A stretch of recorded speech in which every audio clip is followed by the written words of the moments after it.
Perezida w'Ubufaransa afite umugambi wo kumvikanisha u Rwanda na Repubulika ya Demokarasi ya Kongo ku kibazo cy'intambara yo muri Kivu ya ruguru. Nk'uko tubikesha ikigo ntaramakuru AFP cyo mu Bufaransa, Emmanuel Macron azakira perezida wa Kongo Felix Tshisekedi ejo kuwa gatanu. Bukeye bwaho kuwa gatandatu azakira umukuru w'u Rwanda Paul Kagame. Bombi Tshisekedi na Kagame bazaba bari i Paris mu nama ya 19 y'abakuru b'ibihugu bikoresha ururimi rw'igifaransa francophonie. Perezida w'Ubufaransa azabashishikariza kwihutira kugera ku masezerano nk'uko byateganijwe mu mishyikirano y'i Rwanda muri Angola. Mu kwezi kwa karindwi gushize, impande zombi zumvikanye ko imirwano igomba guhagarara muri Kivu ya ruguru.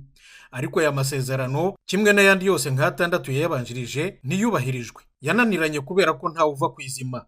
Kongo ivuga ko u Rwanda rugomba kubanza kuyikurira abasirikare barwo ku butaka bwayo kandi nta mananiza, naho u Rwanda ruvuga ko Kongo igomba kubanza gusenya umutwe wa FDLR icumbikiye